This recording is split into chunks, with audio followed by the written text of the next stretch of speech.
Good morning to all the class 10 students. In this video we are going to discuss about your chapter number 2 of chemistry, that is your acid, base and salt.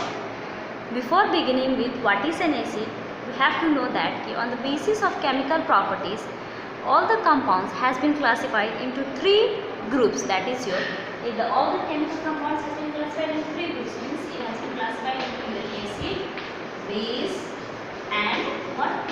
Salt. So on the basis of chemical properties, it has been classified into 3 groups, that is your acid, base and salt. Next we have what?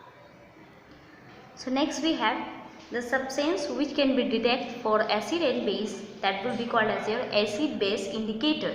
So before beginning with the acid base in detail, we will know about what are the different indicators which are used for testing of the acids and bases.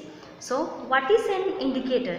An indicator is nothing but it is a dye that changes color when it is put into an acid or base. So acid base indicator, basically it is what? It is a dye.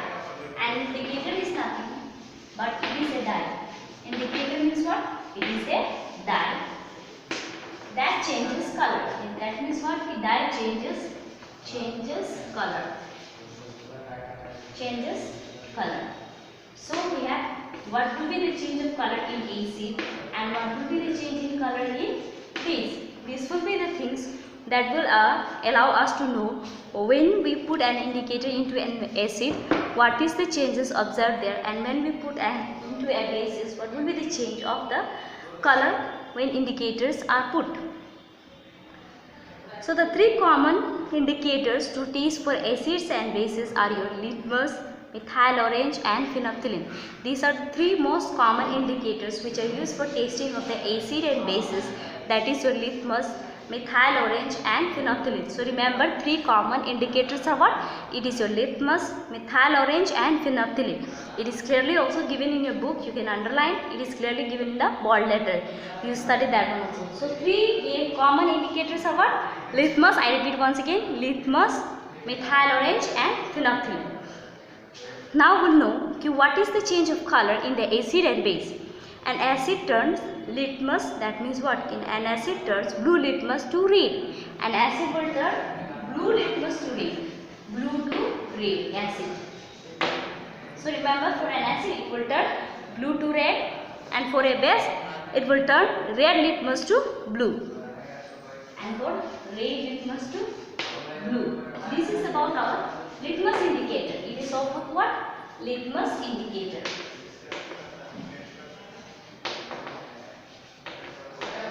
So litmus indicator. This is about our litmus indicator. We have next is your methyl orange. Then what is the color change of the methyl orange? This change of color is for litmus indicator. That means litmus will change into turn acid in acid. It will turn blue litmus to red, and for base it will turn red litmus to blue. Now what about the methyl orange? Methyl orange indicator gives red color in acid solution.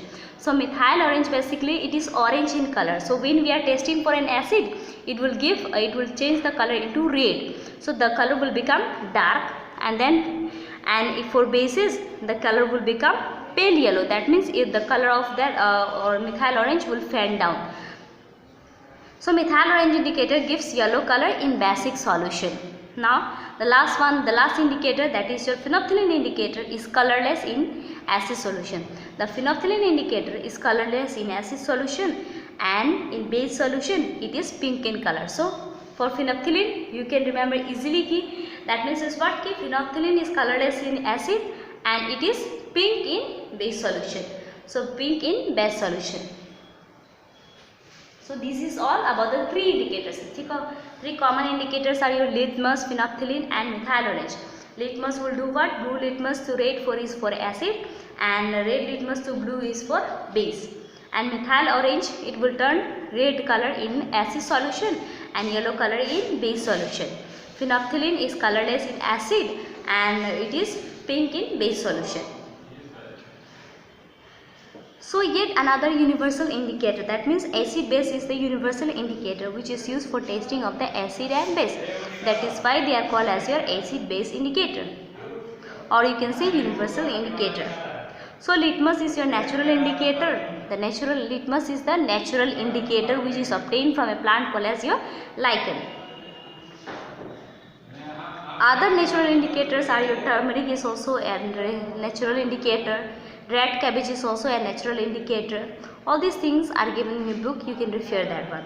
Then next is your olfactory indicators. Besides your three most common indicators, we have our olfactory indicators. Olfactory, what do we mean by olfactory indicators?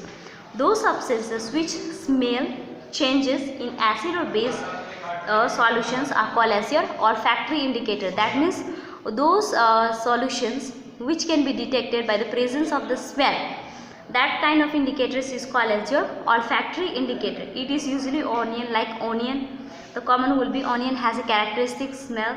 So from the smell of the onion we can indicate that onion is a base. Then vanilla extract, it has a pleasant smell.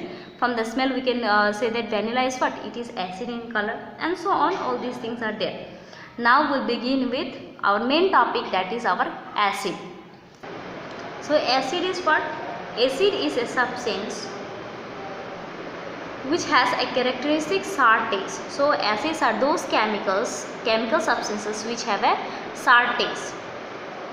Now acids have the color of blue litmus. It changes color, litmus to blue to red, that we have discussed earlier. Now acids are mainly of two, you can say acids are organic acids, and then it is also of mineral acids. Then there are, you can classify acids into organic acids and mineral acids also. And beside that we have two types of acid that will be called as your strong acids and weak acids, that we will discuss. So acid is what? Acids are those chemical substances which have a sour taste. So chemical substances which have a sour taste are called as your acid. Now we know what will be the common examples of the acid. The common examples of the acid which are sour in nature, from the common you can see it is acetic acid, lactic acid, the oranges which we eat, they are also sour acids. So weak acids are present there. Now we'll know what is organic acid. The acids present in plant materials and animals are called as your organic acid. That means organic acids means natural acids which are obtained from the plants and animals material is called as your organic acids. Organic acids is what? Obtained from plants and animals. Organic acid. Plants and animals. That is your lactic acid. That means lactic acid is present in the milk. You remember lactic acid is present in the milk. Citric acid, that is present in your lemon juice and oranges also. Formic acid which is present in the ant sting, and so on, many more are there. All these types of acids are your organic acids. So organic acids are obtained from what? They are obtained from the plants and animals materials. And examples is lactic acid, citric acid, formic acid, and so on. Next is your mineral acids. What are mineral acids? The acids prepared from the minerals of the earth are called as your mineral acids. And remember, organic acids they are not harmful. It is not harmful at all. We use organic acid for eating purposes. So mineral acids example will be hydrochloric acid, sulfuric acid, and nitric acid. So mineral acids is what? The acids obtained from minerals of the earth. The acids obtained from the minerals of the earth are called as your mineral acids. Examples is your hydrochloric acid. Mineral acid is HCl, H2SO4, and so on. That will be the one. So these are our mineral acids. Next we have, besides organic acids and mineral acids, that is the general characterizations of the acids, we have strong acids and weak acid.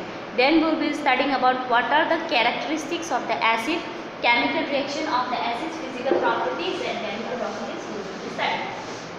Now strong acid is what and weak acid is what? So all the mineral acids are your strong acid. We have studied about the organic acids and mineral acids. So from there you can easily catch up the mineral acids are your strong acids. So all the mineral acids are what? They are strong acids. Strong acids means mineral acids.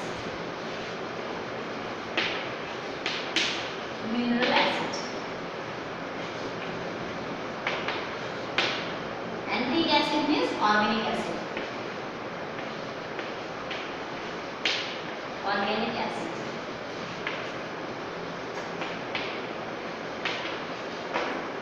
So weak acid means organic acid. Strong acid means mineral acids, and weak acid means organic acids. So mineral acids examples or strong acid example will be your hydrochloric acid, sulfuric acid, nitric acids, which are prepared in your laboratories. Are basically they are the strong acids, and mineral acids are obtained from the plants and animals materials. They are the mineral acids, and they are the weak acids because it is used for our eating purposes. Now we have the concentrated acid and dilute acid. Concentrated acid and dilute acid means what? These are all your strong acid only. All this will come, concentrated and dilute acid will come under your strong acid, or it will come under your mineral acid. It will come under that only.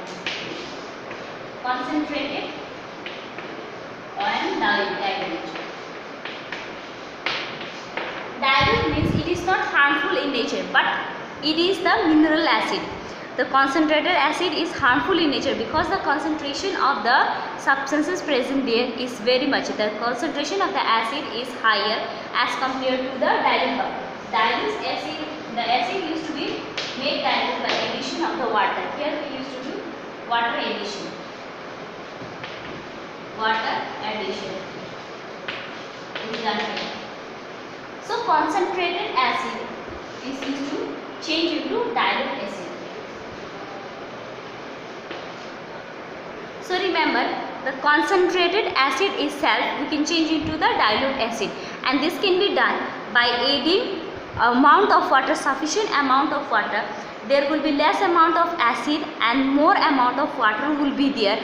That means if the 10% is your acid, you can add 20% more water, percentage of water will be more. So in 10% of the acid you add 30% of water or 40% of water is there. That means what? The acid has been diluted. The strong nature, that means harshness of the acid has been reduced to some extent. That is your one diluted acid. It is not harmful in the nature. So the dilution of a concentrated acid should always be done by adding concentrated acid to water. So first water should be there, and then you should add acid dropwise with constant stirring, and not by adding water to the concentrated acid. So these are the ones. Now we'll know what are the properties of the acid. So properties means chemical properties, so that is important, but physical properties, let me tell you in brief. That means what the properties of the acids is, acids have a sour in taste, that you know. Acids turn blue litmus to red, that also we have discussed, and acid solutions conduct electricity. So acid solutions, we know that acids conduct electricity. So these are the properties of the acids. This can be said, these are the physical properties of the acids. Besides this, only hydrogen gas burns making a pop sound. So acids will burn making a pop sound. So in there hydrogen gas is present, which used to produce a pop sound. Now acid reacts with metal carbonates also, and so on. Next we'll be discussing about what are the chemical properties of the acids. Acid reactions with the metal, acid reaction with the carbonates, acid reactions with the bases. All these things are the chemical properties of the acid. What do all the acids have in common? And thus all the acids having hydrogen are acid in nature or no? These things will be studied. So the chemical properties of the acids are what? It can react with the metal component also, carbonates also it used to react, and so on. These are the reactions. Some of the reactions I will be showing you on the blackboard. So what are the chemical properties of the acid?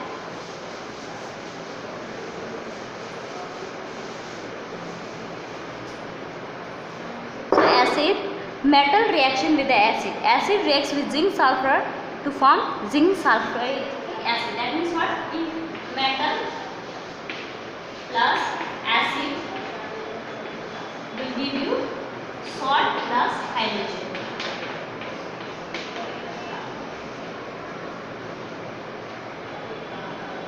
So whenever an acid reacts with a metal, it forms what? Salt and hydrogen. So you can take a metal called as your zinc, plus acid will be your sulfuric acid. So the solution form will be zinc sulfate plus H2. Hydrogen gas, this is your salt. So this is the chemical reaction of the acid. Similarly, on this basis, even the acids, they used to react with what? It used to react with your carbonate compounds also. The reaction of the carbonate compound, that means what? Metal carbonate will react with acid to form salt plus carbon dioxide plus water. Then acid reacts with bases also. Acid base reaction is called as your neutralization reaction. And then acid reacts with metal oxides to form salt and water. Even the acids reacts with the metal oxides to form salt and water. So these are the chemical properties of the acids. Acids are corrosive in nature, that we know. And what do all the acids have common in nature is that all the acids, they used to release H plus ions. So hydrochloric acid will release hydrogen ions. That means what? It will release hydrogen ions. Even the water will release hydronium ions. A common thing in all the acid is that they produce hydrogen ions when dissolved in the water. So the common thing all the acids have in them is what? It produce hydrogen ions when they are dissolved in the water. Remember that. So acids produce hydrogen ions. Acid will produce what? Hydrogen ions. That means this one. This is the common.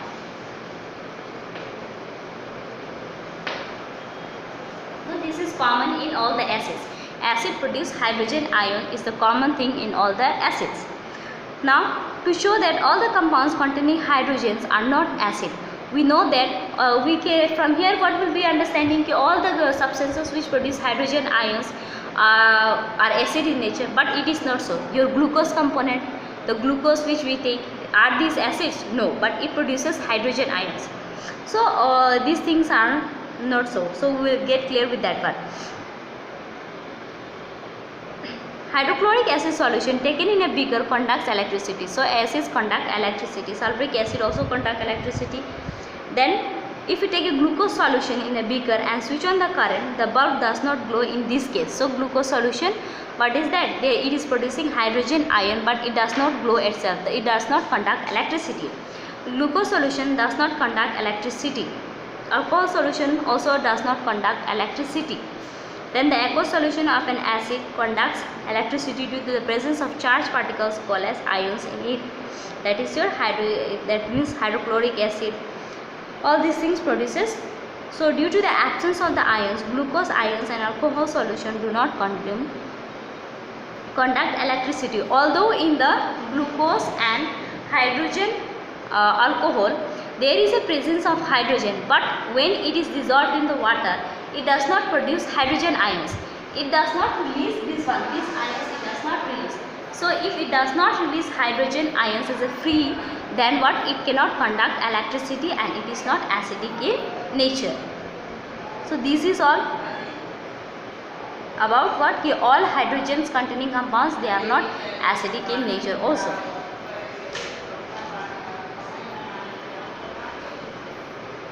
Acid do not show acidic behavior in the absence of water. So even in the absence of water, the acid will not show acidic behavior. Hydrochloric acid gas does not change the color of dry blue litmus paper because it has no hydrogen ions. Only when it is dissolved, hydrochloric acid, pure hydrochloric acid will not change the litmus paper. Only when it is dissolved in the water solution, then only it will change your litmus paper. That means what? Acid do not show acidic behavior in the absence of the water. Only when water is present, then H plus ions is released and then it will show the acidic behavior. Now we'll talk about strong acids. So strong acid, we know that it is your mineral acids are called as your strong acids, and strong acids can be converted into dilute acids and so on. So strong acid is your hydrochloric acid, sulfuric acid, nitric acid, all these things are your strong acid. And then weak acids are what?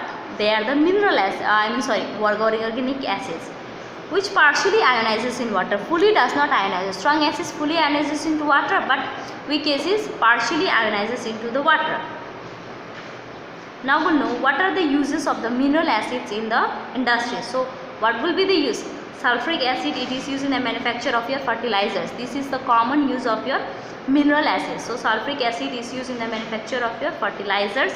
Nitric acid is also used for making fertilizers like ammonium nitrate, explosive like TNT, trinitrotoluene, dyes and plastics. So nitric acid is used for making fertilizers like your ammonium nitrate, and then it is also used for making explosives like TNT, trinitrotoluene, that is the full form is trinitrotoluene, dyes and plastic. Hydrochloric acid is used for removing of the oxide film from the steel object. So for the removal process, that means what, for the corrosive nature, in order to prevent from corrosive nature of the steel, hydrochloric acid is used. For galvanization, before galvanization is done, for cleaning purposes all these things are done. For textiles, foodstuffs and leather industries also hydrochloric acid are used. So these are some of the common uses of your acids. In next video we will be discussing about the bases, about your base. What is base? What do the bases have in common, and so on.